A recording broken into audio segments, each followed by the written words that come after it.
right, guys. Let's get started. So let me do a brief introduction. It's my great personal pleasure to introduce today's speaker. Raman Sundrum is joining us from the University of Maryland, where he holds the John S. Toll Chair and is the director of the Maryland Center for Fundamental Physics. He's a fellow Australian who went to the University of Sydney as an undergrad just a couple of years before me, and then did his PhD at Yale under Lawrence Krauss.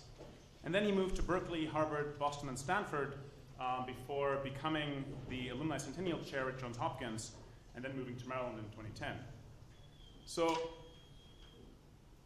to give you guys some context, those of you who don't know, in particle theory, it's pretty undisputed that Raman Sundrum is one of our leading thinkers. He's best known for I will not dispute that. He has a healthy ego, too. He's best known for his revolutionary work on the solution to the hierarchy problem using compactified extra dimensions. But his research is very diverse, and it stretches into cosmology, beyond standard model theories of dark matter and baryogenesis, as well as formal aspects of quantum field theory. He's a fellow of the American Physical Society and the American Association for the Advancement of Science, and he was also my last boss before I came here. So please join me to give a very warm welcome to Raman.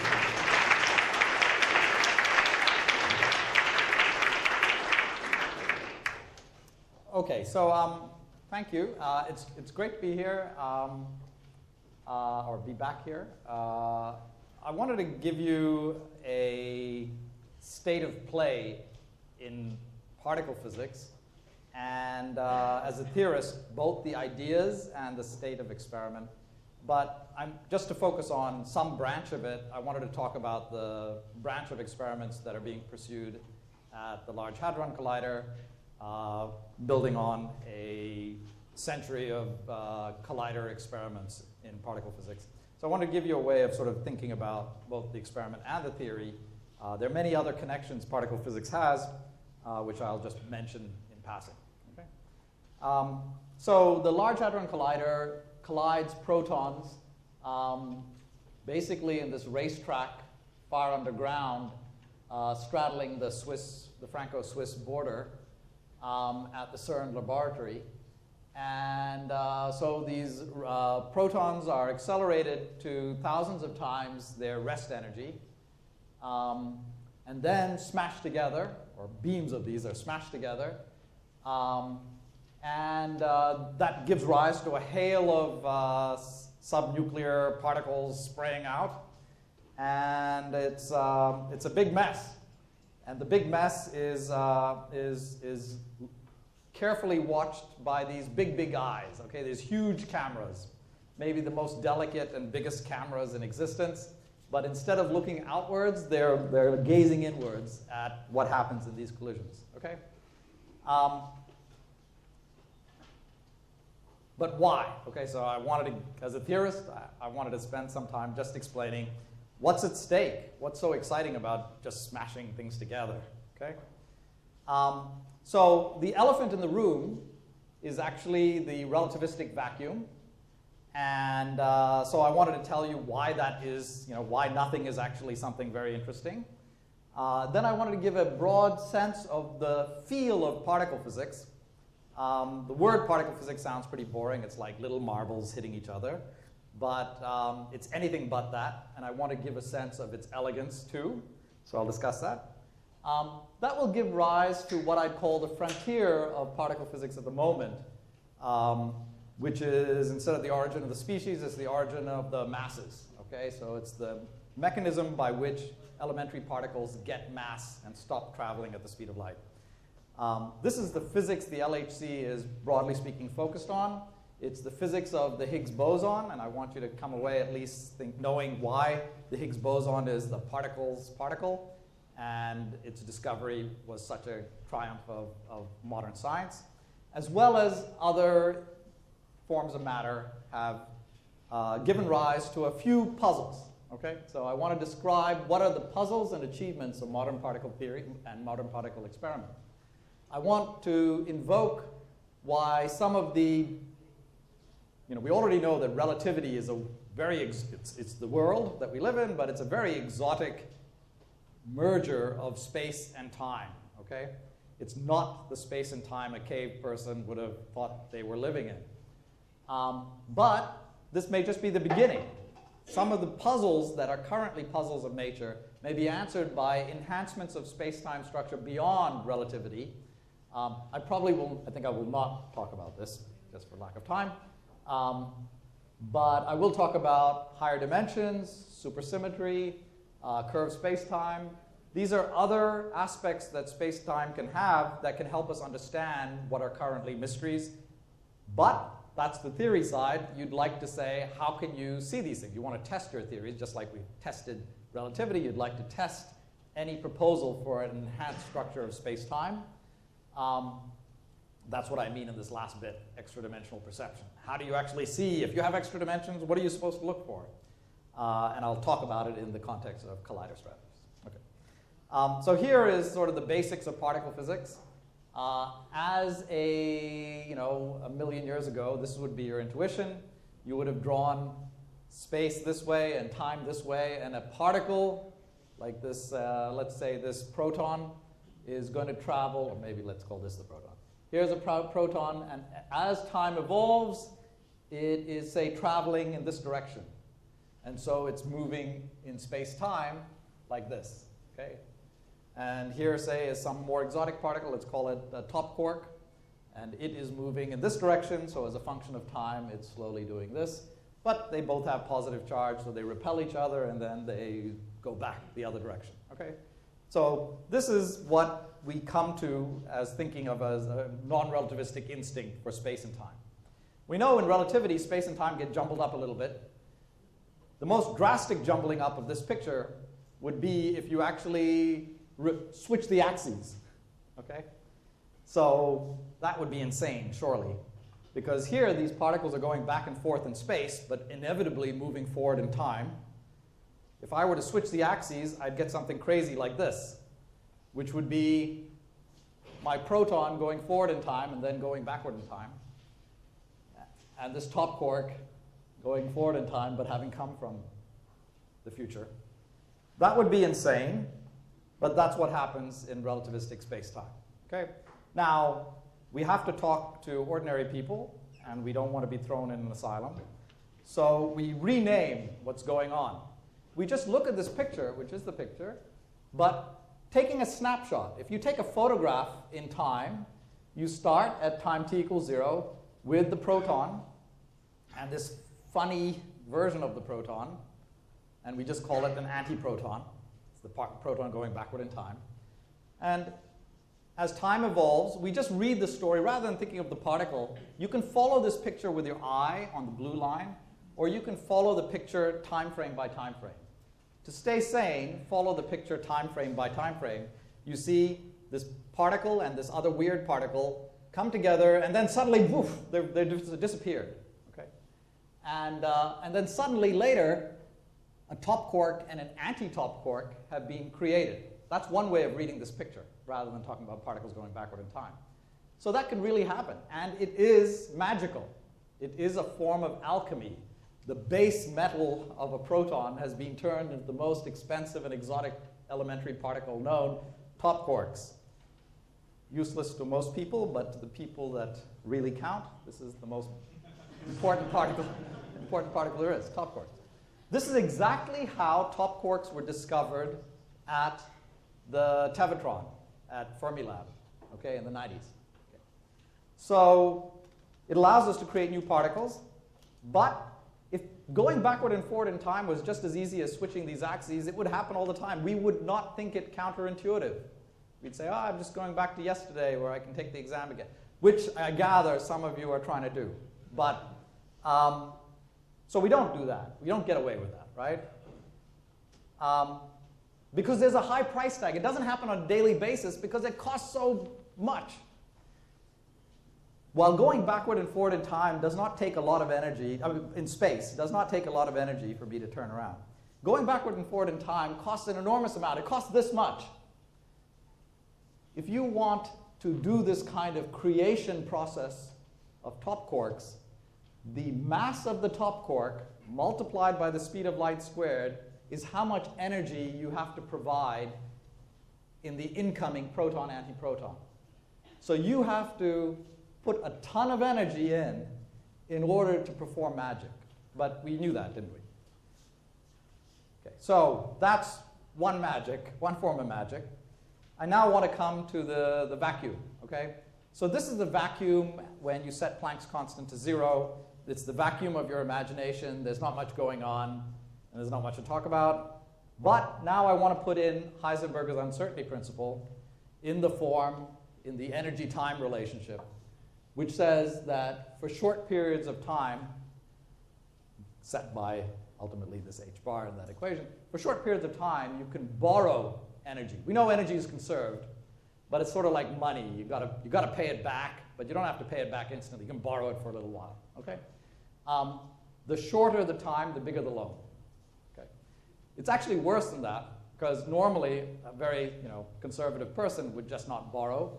But actually in the laws of physics, you have to borrow for short periods. If you do experiments over short periods of time, you have to borrow the energy. And what happens then is that you can start with the vacuum of your imagination at time t equals 0. But now, since energy can be borrowed, you can actually have this sort of pair creation process that I said, particle and antiparticle, can be created. And you might say, but that costs E equals mc squared, and you started with nothing. But you can borrow, and you have to borrow, so it will happen. Okay? But eventually you've got to pay, and those particles can interact with other particles, and so it gets a bit messy. But ultimately you have to pay it back. So the particles have to reannihilate, and go back to the vacuum of your imagination. And yet this is happening everywhere and every when little loans are being taken and particles are being created and destroyed and so on. So that in effect, the vacuum of the relativistic quantum theory is full of particles. It's like the ether that you may remember at the end of the 19th century was a possibility. Maybe there's no such thing as a vacuum. Maybe it's sort of filled with an ether. Now, you also may remember that there were decisive experiments saying the universe, empty space is not filled with an ether that's invisible. And the key is that if empty space was really filled with an ether, it would have a kind of rest frame. So if you look at the atoms in this table, there's lots of stuff inside this table, but one way of saying that there's stuff there is that if I run like this very fast next to it, there will be a Lorentz contraction I see between the interatomic spacing. If I stand still, it'll look different. So we know experimentally that we don't see that kind of a rest frame for empty space. If it's really an ether full of particles mandated by the uncertainty principle, then why don't experiments just see the rest frame? Now that turns out to be solved again by quantum mechanics. At the level of classical particles sitting in a material, there's no way of avoiding having a rest frame. At the level of particles with quantum probabilities, wave functions, there's a diabolically clever set of wave functions that allow you to have the vacuum being full, and yet no way to tell your rest frame. Okay? Even when you move along like this, the wave functions look self-similar to if you're just standing still. It's an amazing piece of mathematics and physics and experiment, but it's true. If that's true, then in what sense is it more than just some wordplay to say that the vacuum is actually full? Well, if I gave you a material, and I said in every other regard, it's a material like a solid-state physicist would study, it just doesn't have an intrinsic rest frame. What would you do? You would say, well, I'll just measure everything else that the condensed matter guys measure, experimentalists measure. For example, if you have a material, you might say, let me put an electric field across it and measure the polarizability of the medium. You can't do that with your corny old vacuum story. Well, actually, you can. Okay? So here is a picture where you put some charged particles separated in X, basically applying an electric field. And the medium, because you have particle creation and destruction by virtue of Heisenberg's uncertainty principle, the so-called particles created by virtue of the uncertainty principle are called virtual particles. But these virtual particles basically screen the applied electric field as if it was a material. And you can measure this in experiments, okay? And we have measured this in experiments. So it's a kind of violation of Coulomb's law because of the polarization in the material. Okay? So the polarizability of the vacuum is a famous effect in quantum electrodynamics. We see it, we can calculate it. The material of the vacuum is really a material. Okay, so that's the core grammar of quantum mechanics put together with relativity. But I want to take you to sort of the forefront of where we are in particle physics today, which is the unification, in the era of Einstein, and to some extent ever since, the idea of the unification of forces has obsessed theorists. We're living through an era in which those dreams have partially come true. Electromagnetism and the weak nuclear force look very, very, very different to the naked eye, but secretly are unified. And to understand that, that's one of the things I wanted to show you. You could say electromagnetism, as you know, is at the quantum level is made out of, its force fields are made out of photons, particles called photons. And you also will know that the weak nuclear force is mediated by particles responsible for radioactive decay, like the W boson. And you may not know, but it's true that there's the lesser cousin of the W boson is a Z boson. Okay? Now, what do I mean by unified? Okay? So there's an amazing symmetry between the force carriers, which I'll say like this. Take this quantum superposition of the W plus boson and the W minus boson. Okay, there. Take this other quantum superposition, and now take this weird quantum superposition of the photon with the Z boson, where the particular, I could give you the actual value of theta, but it's just some number. So it's just some particular thing. Now, if you draw the force carriers with these three axes in this very abstract space, this is not the space of ordinary space, it's a space of force carriers. But if you do that, there's an amazing fact when you look at the data, which is that if you look at the interaction strengths of these forces in all the different experiments we do, tons and tons of different types of experiments, you can rotate these axes as you wish, and the data stays invariant. Okay? That's shocking. But that is called weak isospin symmetry. So spin is, of course, like rotations, and this isospin is a play on that. So this is called the weak isospin symmetry.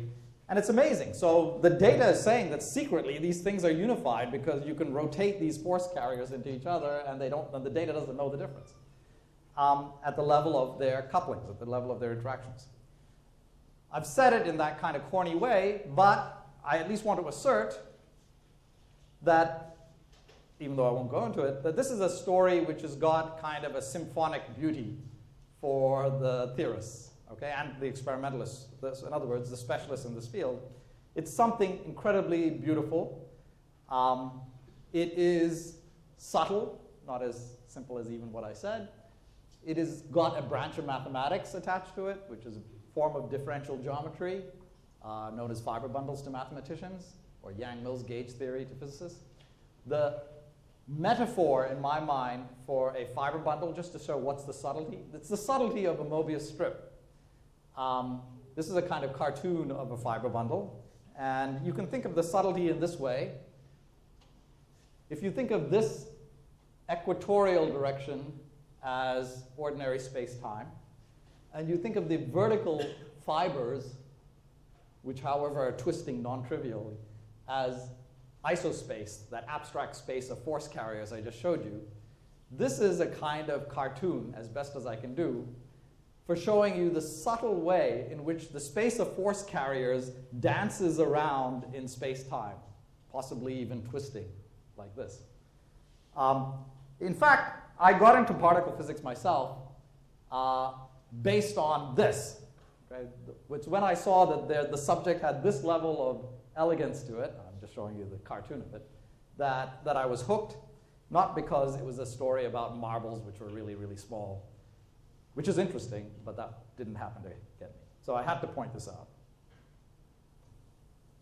It's like Batman. If Batman wears something, he puts a little bat here. If I was a superhero, I would put the Mobius strip. Okay, now, not only is it all that,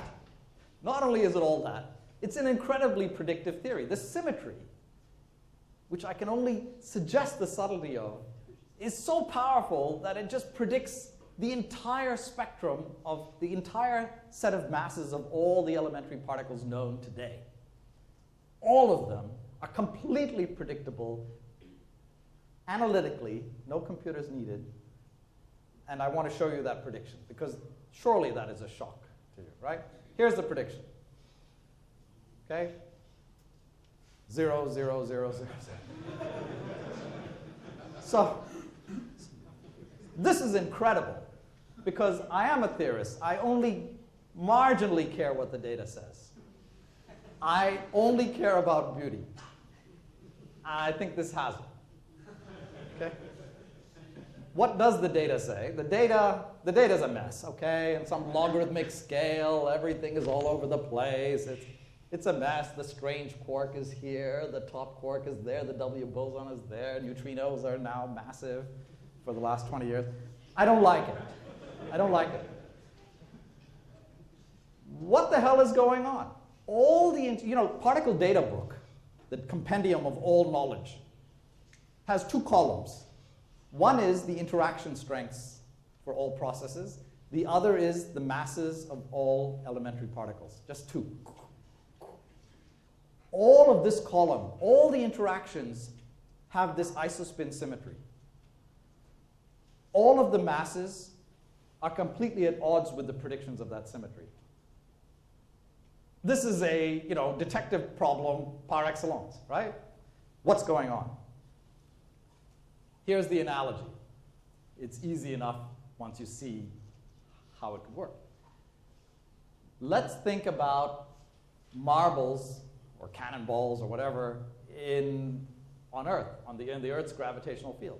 So here is a picture, or think of it as a movie, of 2 cannonballs arcing around in the gravitational field of the Earth and then colliding, okay? So clearly there's an invisible, we all know the laws of nature are rotationally invariant, right? That's known to all of us. And yet, a caveman would not know that, looking at this, I threw a couple of rocks in the air, they seem to be arcing. Down seems to be a very special place. Now, you and I know that that's because there's an invisible biasing field. Oh, come on, don't fudge the data like that, invisible bias. But we all know, right? It's an invisible biasing field. It's really true. So that's biasing things locally to make it look like down is special. However, if you go to very short time scales, just before the collision, and you just look at that part of the movie, you just look at the few frames of the movie, just before the collision, and you say, which direction was down? You wouldn't know, right? This could be down, but this could be down, right? If you only knew the last little bit. If you look at the entire arc of the story, you'll know which down is. So there's a lesson there, that when you have these biasing fields, if they don't have time to act, you won't see the bias, okay? Now, in relativity, interactions in relativistic physics are split seconds. They happen almost instantaneously. So they happen in a short time frame, which means that if somehow there's another biasing field, not in directions of ordinary space, but biasing in directions of isospace, then the interactions would not be sensitive to them because they happen so quickly. But if you look at propagation, and in relativistic physics, this is the famous formula that tells you how energy and momentum, the properties of propagation, are related to each other. The parameter that's relevant is called the mass. This is the thing that varies from particle to particle. So mass is a parameter of long-distance propagation in relativity, whereas the interactions take place like this. So if there's a biasing field in isospace, then the interactions might not be sensitive to it, but the masses would be. And that is the theory, okay? That's the game plan. We have to assume that there is a field which is invisible, and it's filling all of space, wherever we can do these experiments, but it is not pointed in space. It's not an arrow in space. It's some sort of an arrow in isospace. And that arrow, so it's a scalar field as far as space is concerned. It's just an arrow in isospace. And that is what we call the Higgs field. Okay? And when you have quantum mechanics, fields, like the electromagnetic field is made of photons, the Higgs field is made of Higgs bosons. That's the name for the quantum of the Higgs field.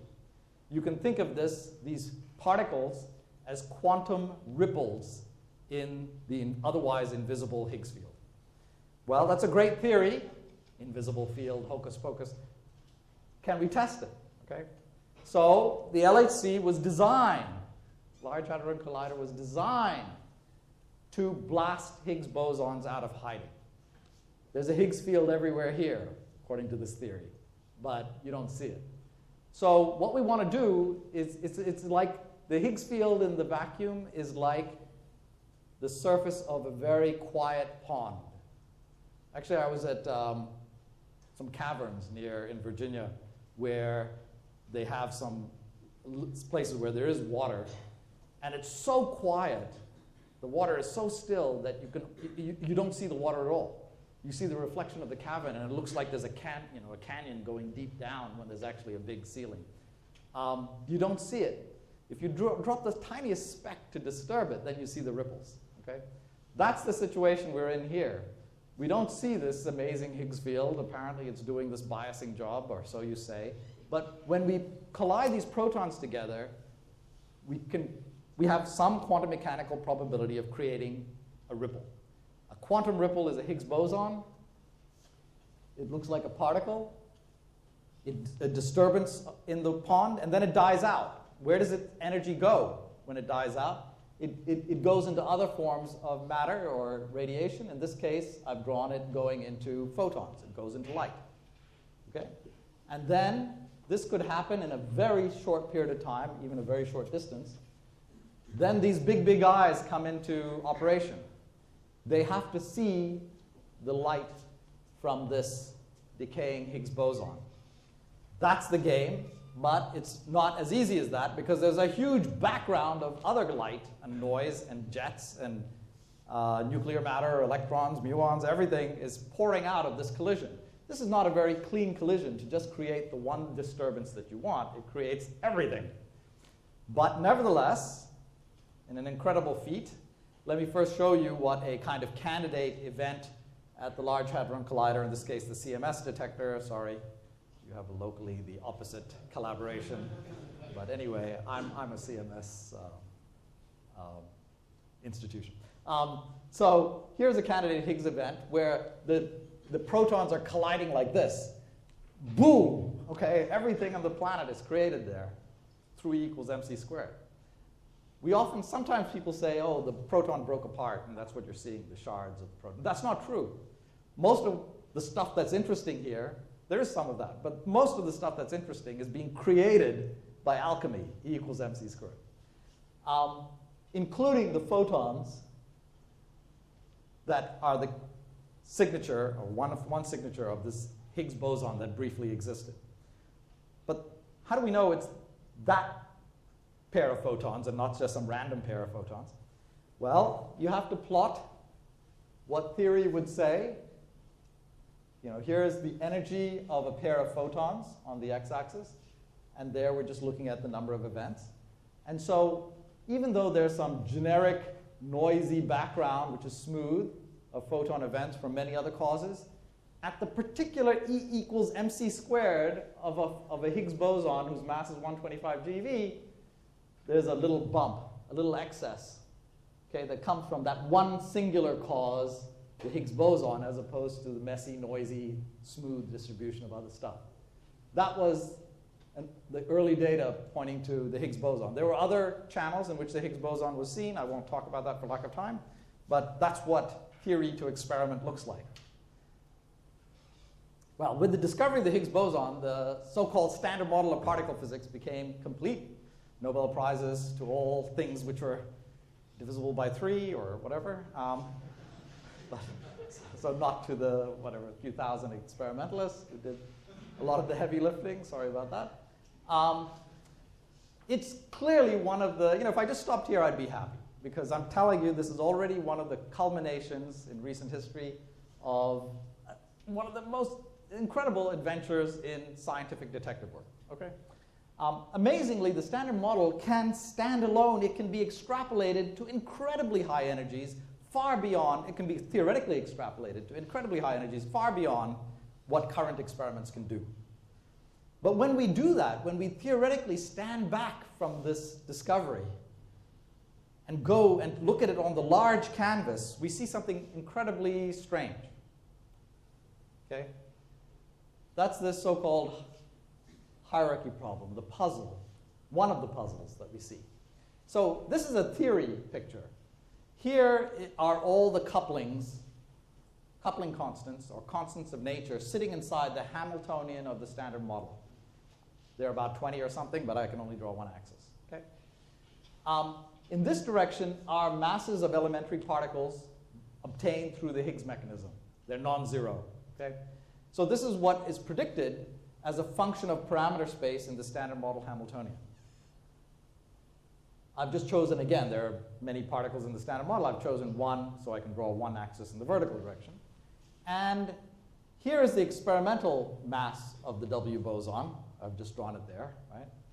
But a priori, before you look at experiment, the Standard Model Hamiltonian would allow you to have 0, say, for any of these values of parameter space, or you could have higher, non-zero masses, as you see. Why does it look a little bit like, if any of you do condensed matter physics, you may say that looks awfully like a second-order phase transition sort of phase diagram or something. Because it is, because the Standard Model vacuum is stuff. Okay? And so it behaves like, some picture that you could have drawn in a condensed matter lab where this axis was temperature and you're dialing it and then there's some critical temperature and a phase transition occurs. It's that kind of stuff. It's really, I'm not joking when I say the vacuum is stuff. Okay?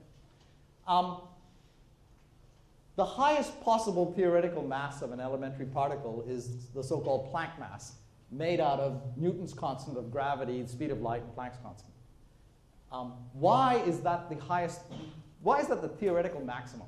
Because any particle which is heavier than that mass, which is way up there, this is like 16 orders of magnitude more than the experimental W mass, but any particle more massive than that would actually be a black hole. It would not be an elementary particle in any meaningful sense. So then you switch to a different subject, different colloquium. Okay? So this is the theoretical range between 0 and M Planck that particle physics lives, even before you look at data. And it's amazing. As a function of the parameter space, it's 0, 0, 0, 0, 0, 0, 0, 0, 0, 0, 0. Oh, okay. And then suddenly, within a very small span, I've had to exaggerate to make it fit in the picture, but within a span of about 1 part in 10 to the 30, as I vary these order 1 couplings, so within a tiny, tiny fraction, suddenly the predicted masses become the Planck mass. So if you are here, if you lived here, all the electrons in your body would be moving at the speed of light. You wouldn't be made of atoms. There would be no atoms. Okay? If you lived over here in parameter space, a few atoms would make a black hole. David would be a black hole. Okay? So life wouldn't be the same. It's only in this tiny little corner of 1 part in 10 to the 30 that you find non-zero masses, which are much smaller, which would not make black holes when you put a few particles together. And that's where we find experiment living. Now, if I were making the universe, which is what I do as a theorist, right? I make them over and over again. I would choose, here's the Hamiltonian. I would take my favorite stack of darts, or take one, and I'd go. What are the chances that I would hit there to within 1 part in 10 to the 30? Why wasn't I there? Why wasn't I there? Obviously, something else is going on. It's possible by pure chance I did hit there, but what are the chances? It's ridiculous. So we call that, if it happened by pure dumb luck, we call it unnatural. Okay, that's it. There's no very technical meaning. It's just that. What could be different? How could it not be unnatural? Well, it could be that the Standard Model Hamiltonian is actually wrong, in which case this phase diagram or whatever would look different. Here's another possibility. Maybe if you're not in the standard model, if the standard model is approximately right but has some new ingredients that have hidden so far, then it could look like this. In which case, over a very large range of parameter space, the prediction is that elementary particles are not black holes, but they're not massless either. And that then the fact that we see ourselves in such a regime would not be such a shock. Okay? In which case, we'd call this natural. Okay? So this is the so-called naturalness problem of the standard model, or hierarchy problem. But there are other puzzles that are not explained by the standard model. If you look at the set of all elementary particles and their masses in this logarithmically varying scale here, you find them, of course, these masses are there courtesy of the Higgs boson, as I explained, right? The Higgs boson is what allows these masses to be non-zero. So they secretly reflect couplings to the Higgs boson. But if you look at all this data, you end up seeing a pattern. Now, the reason you say, well, other than looking like it's sort of roughly evenly distributed on a log scale, I don't see a pattern. That's because I'm not giving you all the data. In some more meaningful sense, all of these masses are secretly matrices. Okay, it's a little subtler. So there's a lot of data. But anybody looking at the data for quarks will see something is going on. I'm seeing a glimmer of a pattern. The standard model does not explain this pattern, but the data is saying there's a pattern that's begging for an explanation. That's the flavor problem, okay? Now, where are you going to get answers to questions as sort of deep as these? Well, here's my cartoon of this. This is now a picture of space. Like, this is the x-axis. This is not time anymore. It's just the y-axis, okay? So here are two blobs. They look like they're coming together. Here are two blobs. Look like they're coming together. Which of this pair of blobs is more likely to interact with each other? Well, you can't tell. You have no insight into this, right? But if I were to take the xy plane and just tilt it slightly, maybe we will get that insight. Let's look. Okay? So now I'm tilted it more like this, and the z-axis is opened up a little bit, and you can see that one of the original pairs that looked like it was headed towards each other is actually going to just miss, offset by the z direction. And one pair is actually going to collide. So it's clear which is more likely to interact, right? The key determinant showed up only when we saw this extra dimension that was not apparent in the original picture. In this case, it was just the z direction. Now, we already know about the z direction, so there's no hiding that from us. But that's just the metaphor for this statement that the interactions of particles, for example, how particles interact with the Higgs boson and give rise to their masses, whatever patterns there are, could be hidden by an extra dimension, which we just can't see. So here is a universe, cartoon of what an extra dimensional universe looks like. It's a universe in which there's a fourth dimension of space. Now, Einstein and his colleagues already took the word fourth dimension and used it for time. So now we have to call this the fifth dimension. So the fourth dimension of space is the fifth dimension of time, of space-time. But the fifth dimension is different from all the other dimensions. Instead of going on forever, like this line, it's an interval. Okay, that's what distinguishes it. So there it is. It's a tiny little interval like this. You know what a waveguide is? It looks like the universe is a kind of waveguide. And it's microscopically small, so it's hard to see. So this is you looking like, you know, Washington on a quarter. Sorry, he's not on a quarter in this country. Do you even have quarters? The Queen. I think there's quite a resemblance. This is the Queen. And wondering, you know, where is this fifth dimension? I don't see it. But that's because she is thinner. You know, this thickness may be smaller than the thickness of a proton. So it's hard to see. The visible light that she looks to see it may be traveling happily in the usual 3 dimensions, so she can see in 3 dimensions. But in the sideways direction, you would need a very short wavelength of light, which just may be outside the visible range, so don't see it. Okay, so that's how it could exist, but what difference would it make if we had this? Well, let's zoom in to this microscopic distance and see what difference that extra thickness of space-time makes. It's just the cartoon that I showed you before, but now stated in quantum mechanical terms, that different species of particles, so these planes that I've drawn here are the usual three-dimensional space and time, and this is the extra dimension zoomed in on. It's really microscopically small, but all the different elementary particles can in principle have completely different wave functions inside this cavity, meaning the top quark is more likely probabilistically to be found on the east coast. The graviton is more likely probabilistically to be found on the west coast, etc. Now, this is a brilliantly simple mechanism.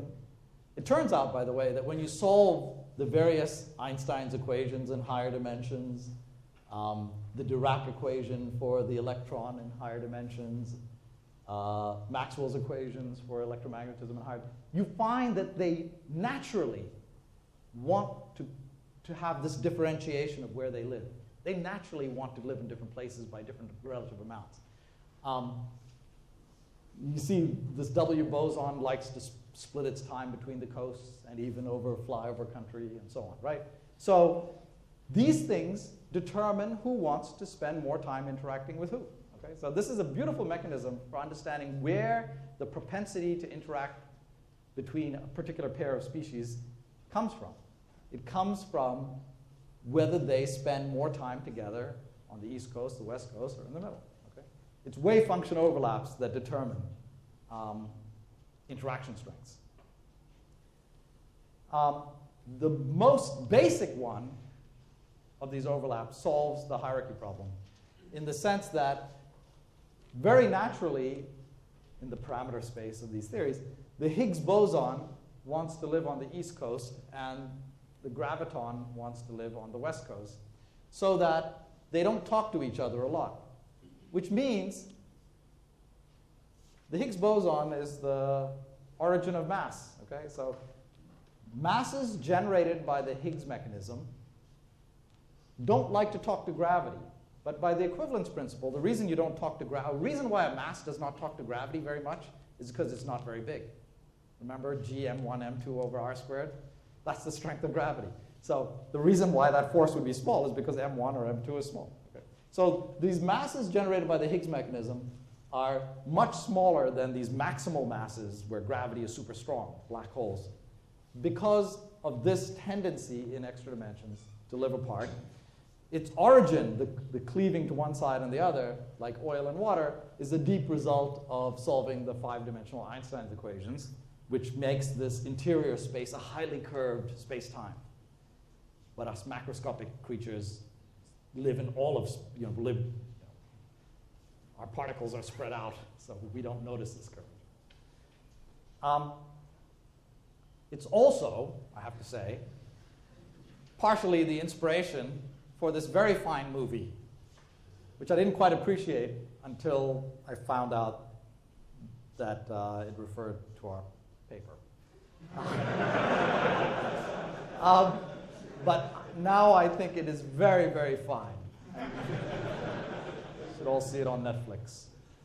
But actually, by the rules of the game, this is a very exotic story, but by the tough, precise grammar of relativity and quantum mechanics, which is a very rigorous grammar.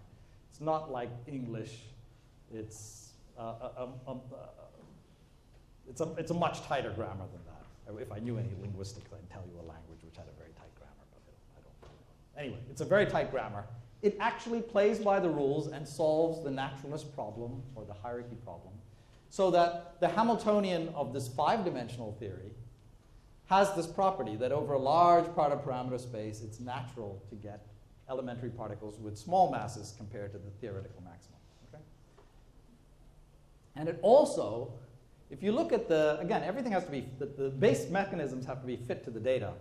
But if you look at what a typical universe looks like if you just throw darts at the five-dimensional Hamiltonian parameter space, it looks a lot like the tendencies, the sort of patterns that we see when we study the flavor problem. okay, of the real world. It has some, I could say that more precisely after the talk, but there's something that reminds us of the real world that the standard model by itself would not explain. Okay, so it also gives us quite a handy explanation or understanding of the flavor puzzle. I should say I couldn't give you a blow by blow, but this is really the result of many, many, many theorists and a lot of experimental data going into developing this, but I think it's a very simple picture of how nature could look. What do you have to do to see it?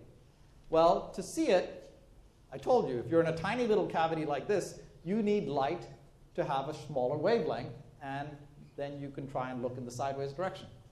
But it's so tiny, in order to solve the hierarchy problem, it's so tiny that it's out of your visual range. So don't bother to turn your head any direction and try and decide where's it. You won't see it. You've been born blind in this wavelength. Okay? Great, just figure out the right gadget and get on with it. Okay? So here is what a sine wave, here's what a sine wave in light would look like. So here's the boring kind of light, which is maybe wiggling in the usual dimensions, but it's not wiggling very much in the extra dimension. Totally useless for seeing the extra dimension.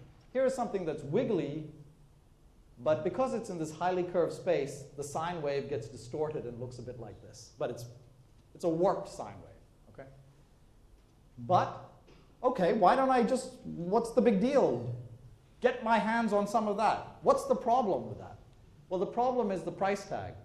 Because the famous formula for the energy of a photon, E equals Planck's constant on the speed of light divided by the wavelength here is so tiny, it's basically 1,000th of the size of a proton, that energy is of order TeV again, and that makes it just not your typical photon. Okay? But it does have one feature. Of course, that's what colliders are good for. You can create very energetic particles.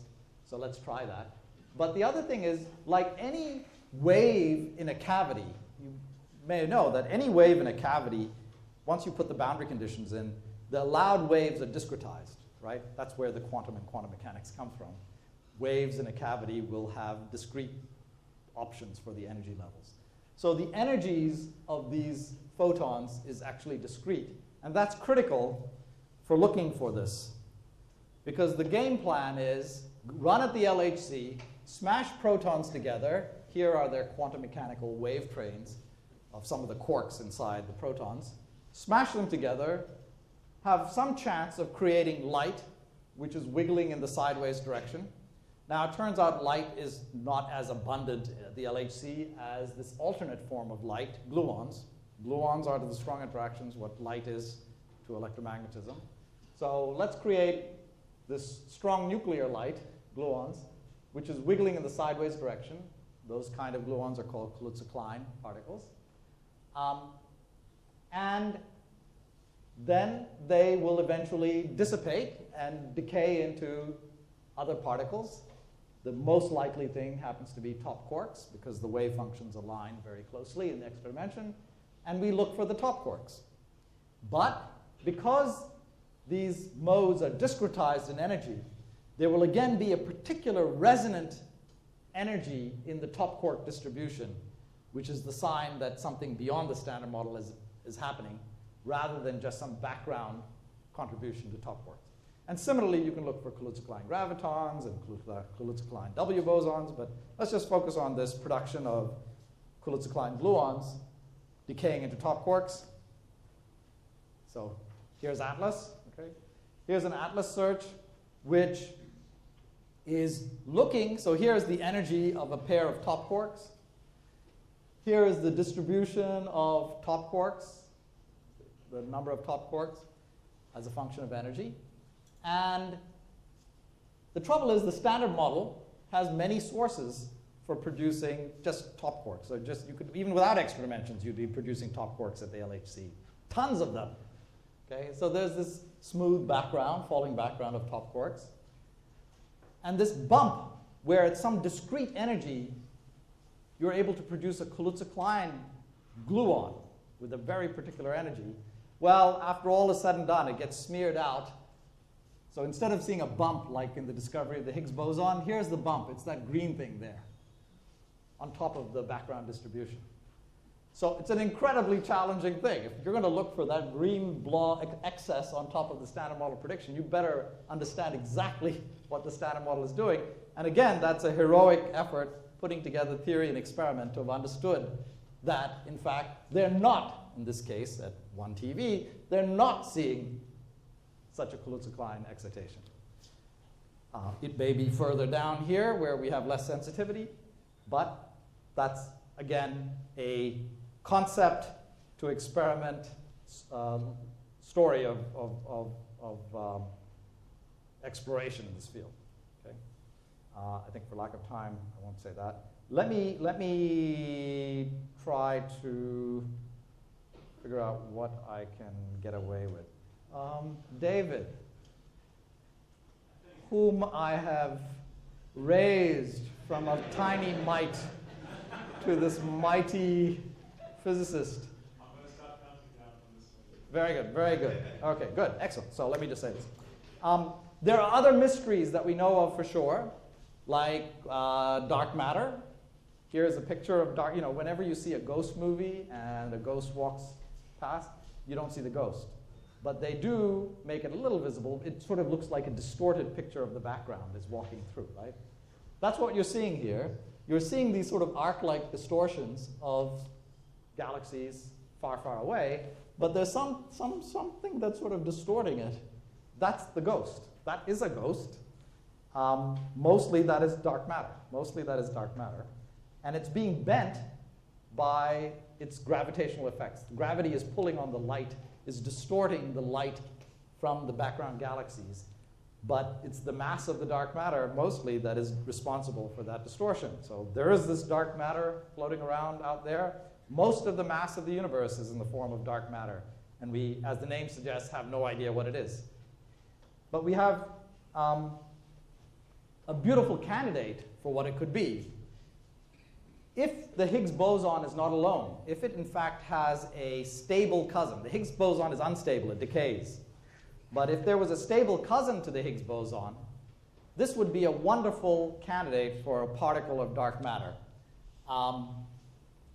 In the early universe, these particles, this Higgs boson cousin, would be abundant because there's so much energy in the hot early universe. As the universe expands and cools, many of these dark matter particles and antiparticles would annihilate and disappear. But some would survive. And if you do that calculation back of the envelope, the amount that would survive is strikingly similar to the amount of dark matter that is seen in astrophysics. Okay? So we call this WIMP dark matter. It means weakly interacting massive particle, but in this talk it means Higgs boson cousin. Fantastic theory. There's definitely an experimental puzzle. Where do you first embed such a theory? Where would you find the cousin of a Higgs boson? And how would you see it? So let me just say that quickly. This is not doing quite enough justice, but here's another alternate extension of space-time. It's called supersymmetry. You may have heard a lot about it at various talks, but emotionally, to theoretical physicists, it is the square root of -1 of our subject. Meaning, if you're a mathematician, you love the square root of -1. It has made mathematics flower in unimaginable ways. It's also imaginary.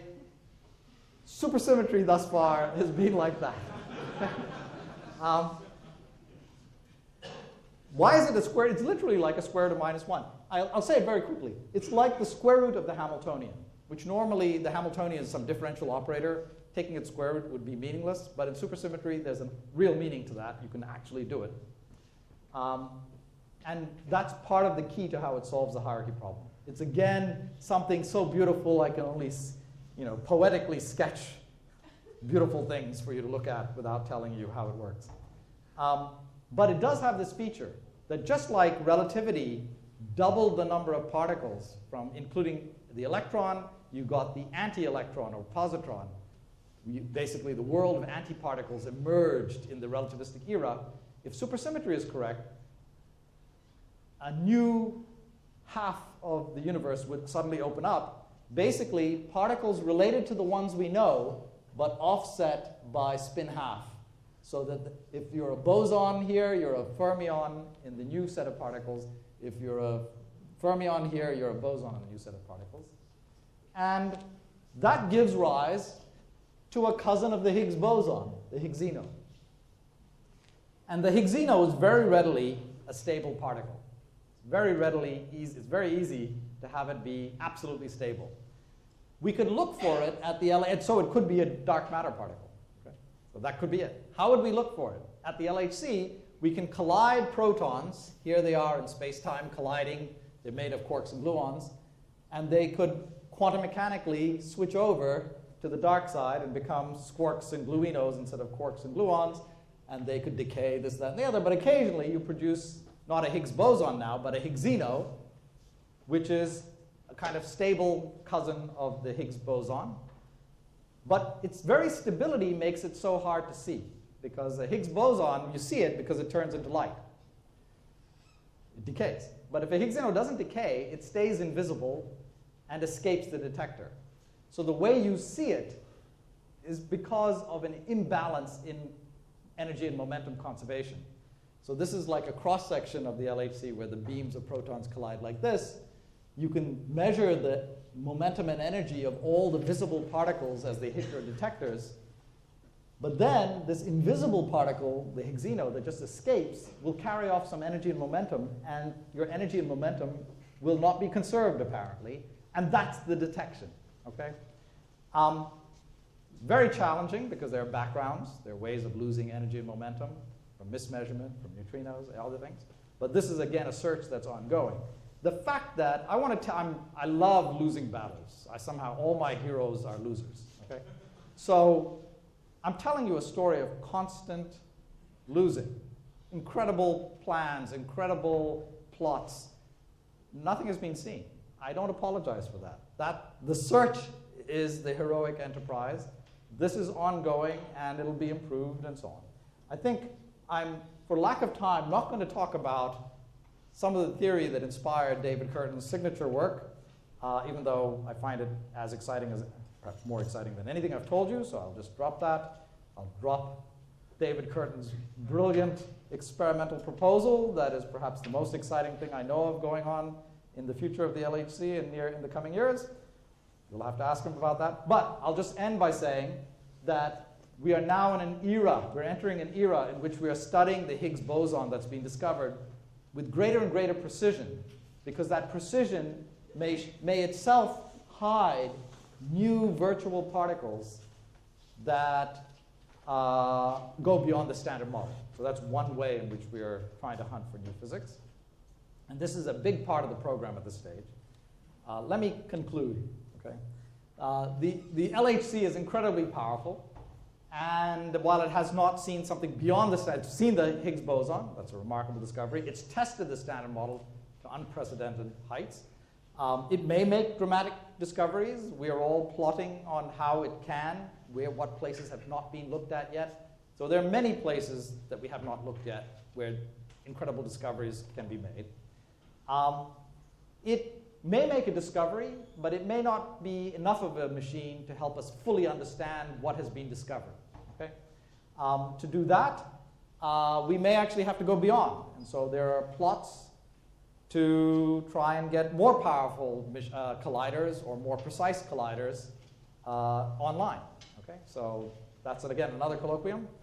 On the theory side, I'll just say that all the roads, somehow, all the plots that make sense seem to lead to extensions of relativistic space-time. So it's very exciting from that point of view. And it connects to a host of experiments, which as I said to David, maybe next time I'll give a colloquium on that, which is super exciting.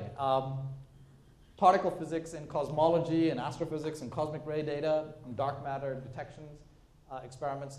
This is a fascinating arena, and I've only focused on collider experiments, but they're all connected.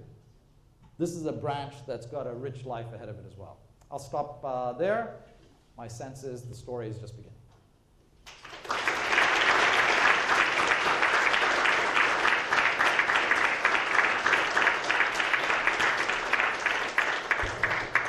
Thanks, boss. So we have time for a couple of questions for Raman. This might be kind of a dumb question, but in the diagram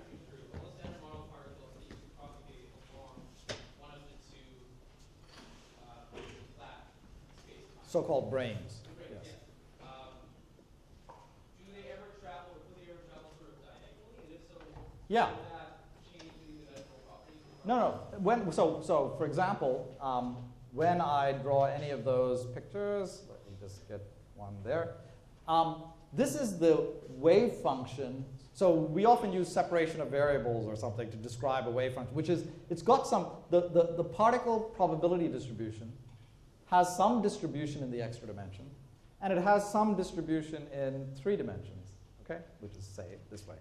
So for lack of space, I haven't drawn that. But you can imagine a particle starting here. You see, it's got some non-zero probability for being on the west coast.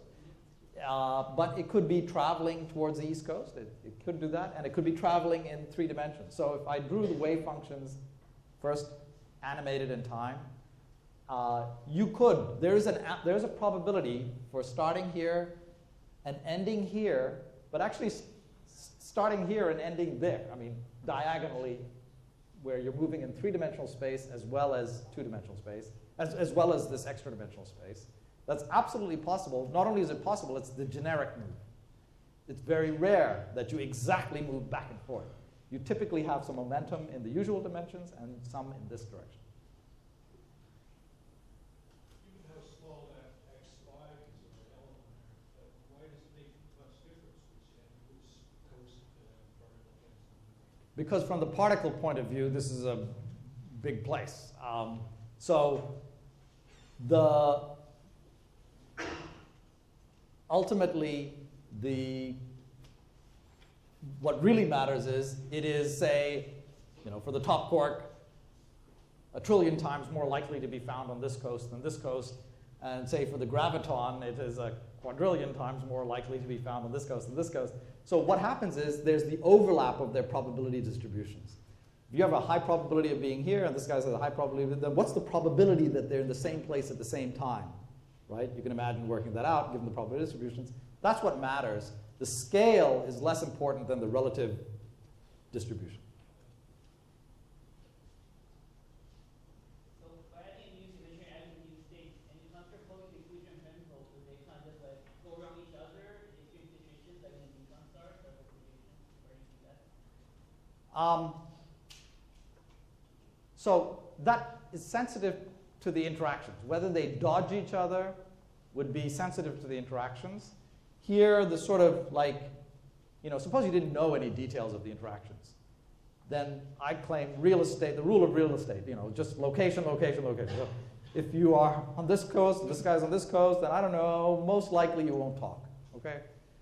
The question you're asking gets into the details a little more, which I can't get into in a colloquium, but has a little more to do with the details of their interactions, even if they are in the same place. What are the details of the interactions? They want to repel each other, they want to attract each other. So that depends in a very sort of per particle basis, or per pair of particles. You briefly mentioned that the 5D Einstein equation were stable. I was wondering what like a 5D black hole looks like. Sorry, the 5D black hole? Or 5D Einstein equation solutions Yes. look like. Because in 4D you have this uniqueness theorem for black holes, right? Which, if you have at an extra dimension, So a lot of the black hole solutions in 3+1 dimensional space-time and so on, they have generalizations to 4+1 dimensions. So people have, there's a whole literature of people studying higher dimensional black holes. A lot of, I think, deep insights. It seems like a wacky subject, but actually a lot of deep insights have turned out to come from black holes, because black holes are a lot of physics makes big jumps in understanding by finding a system that is got all the deep aspects of a problem you want to solve, but is so simple in technical terms that you can actually solve it analytically. Black holes are got many of the grand themes of other kinds of physics, but they have a kind of incredible simplicity that allows you to learn very deep things by even contemplating them, let alone seeing them in actual life. And so people have been studying black holes in every situation as a kind of thought experiment to understand some deep ideas. So there are generalizations, there are certain things that are theorems usual black holes, which are false for higher dimensional black holes, but a lot of it carries over. So I would say Einstein's equations in higher dimensions are more similar to Einstein's equations in the standard theory than dissimilar.